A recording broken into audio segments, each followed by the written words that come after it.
You know what's frustrating? Repeating the same mistakes over and over, even when you know better. It's like the Israelites in Judges 0:2, a generation that witnessed God's mighty power but still managed to abandon Him. After Joshua's death, they quickly forgot the blessings they had received and slipped into worshiping idols. The cycle of faith, failure, and forgiveness continued, showing how easily we can fall into the same traps. But here's the twist. What if this cycle isn't just a thing of the past? What if it's something we're living out today, in our own way? Let's take a closer look at the death of Joshua and what it means for us today, because the same forces that led Israel to apostasy might just be lurking in our lives too. Then, let's read the chapter together.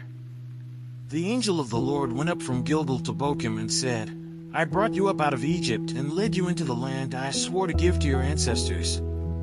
I said, I will never break my covenant with you, and you shall not make a covenant with the people of this land, but you shall break down their altars. Yet you have disobeyed me. Why have you done this? And I have also said, I will not drive them out before you, they will become traps for you, and their gods will become snares to you. When the angel of the Lord had spoken these things to all the Israelites, the people wept aloud, and they called that place Bochim. There they offered sacrifices to the Lord. After Joshua had dismissed the Israelites, they went to take possession of the land, each to their own inheritance. The people served the Lord throughout the lifetime of Joshua and of the elders who outlived him and who had seen all the great things the Lord had done for Israel. Joshua son of Nun, the servant of the Lord, died at the age of 110. And they buried him in the land of his inheritance, at Timnath-Heres in the hill country of Ephraim, north of Mount Gash. After that whole generation had been gathered to their ancestors, another generation grew up who knew neither the Lord nor what he had done for Israel. Then the Israelites did evil in the eyes of the Lord and served the Baals. They forsook the Lord, the God of their ancestors, who had brought them out of Egypt. They followed and worshipped various gods of the peoples around them. They aroused the Lord's anger because they forsook him and served Baal and the Ashtoreths. In his anger against Israel, the Lord gave them into the hands of raiders who plundered them. He sold them into the hands of their enemies all around, whom they were no longer able to resist. Whenever Israel went out to fight, the hand of the Lord was against them to defeat them, just as he had sworn to them. They were in great distress. Then the Lord raised up judges, who saved them out of the hands of these raiders.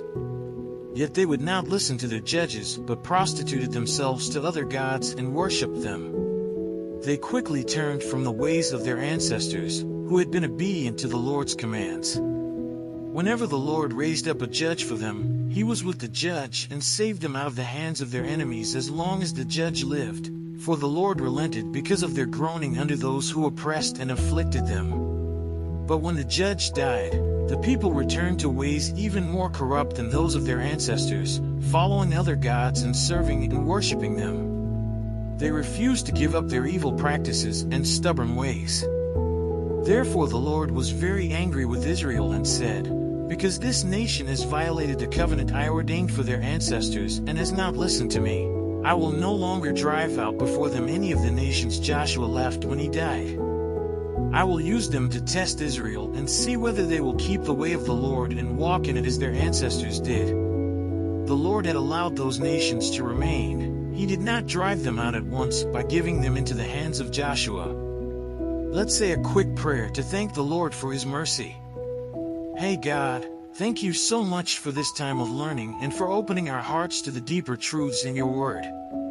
We're grateful for the insight you've given us, especially in seeing how easily we can slip into cycles of neglect and sin. Help us, God, to break those patterns in our lives.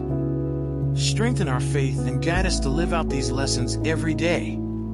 Give us the courage to rely on you, not just in moments of crisis, but in everything. We trust you, Jesus, to lead us and keep us grounded. Thank you for your unending grace, and for always being our deliverer. Amen. So, how can you break free from this cycle? Are you stuck in a repetitive loop, constantly finding yourself back in the same struggles? The Israelite story is a powerful reminder. It's not about trying harder, it's about committing fully to God, choosing faith every single day. Ask yourself, what are the idols in your life? What keeps you from fully trusting in God's promises? It's time to stop the cycle and step into a deeper relationship with Jesus, the ultimate deliverer. But here's the thing, this isn't just some theory. It's about taking action today. Will you take that step? Hit the subscribe button, turn on notifications, and let's dive into more life-changing truths together. And, as always, don't forget to check the last video and learn more about the scriptures.